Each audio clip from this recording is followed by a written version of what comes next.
नमस्कार दोस्तों, राधे राधे, जय माता की। तो स्वागत है आपका आपके चैनल धार्मिक उपाय में।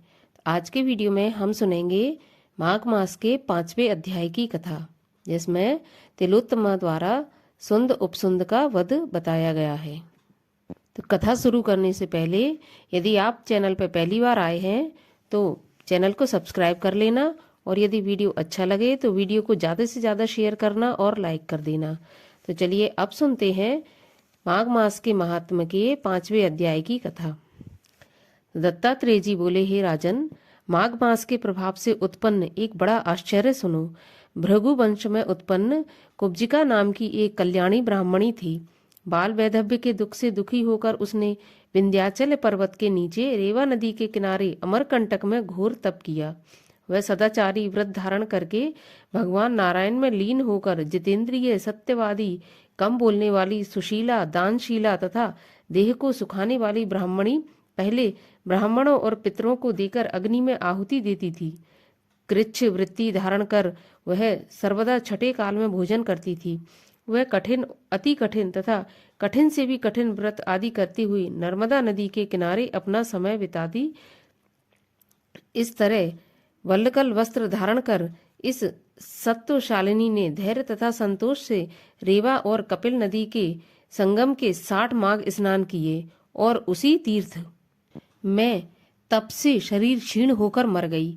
हे राजन, माघ स्नान के पुण्य प्रभाव से वह विष्णु लोक में जाकर आनंद से 4000 वर्ष तक निवास करती रही। फिर सुंद और उपसुंद नाम के असुरों का नाश करने के लिए पद्म भव से प्रकट हो तिलोत्तमा नाम से ब्रह्मलोक में रही।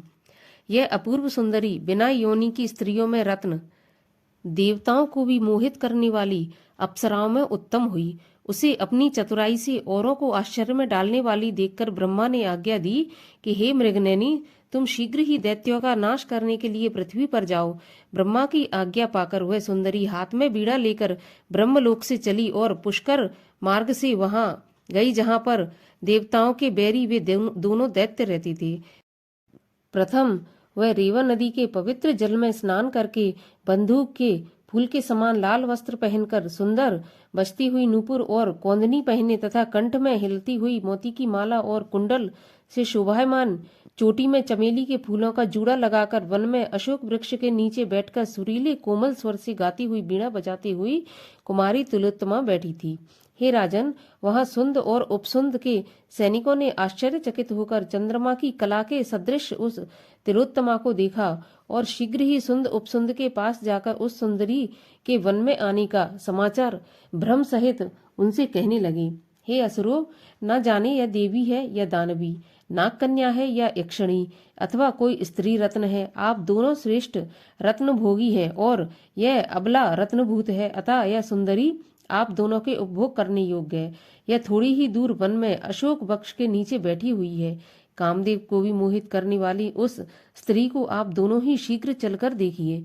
सेनापतियों के वचनों को सुनकर वे दोनों सुंद उपसुंद मदिरा का बर्तन और हजारों श्रेष्ठ स्त्रियों को त्याग कर उस जलाशय से बाहर निकलकर 100 मनुष्यों से भी न उठने वाली काल दंड के सदृश गदाओं को लेकर जल्दी से वहां पर गए, जहां पर वह उन दोनों असुरों की कामाग्नि भड़काने के लिए श्रृंगार किए बैठी थी।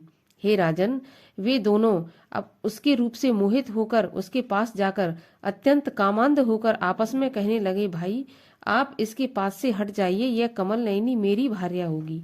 इस प्रकार परस्पर कहते हुए वे दोनों आपस में झगड़ने लगे और उन्मत्त हाथी के सदृश काल के वशीभूत होकर गदा प्रहार करने लगे, जिसके आघात से वे दोनों मरकर पृथ्वी पर गिर पड़े।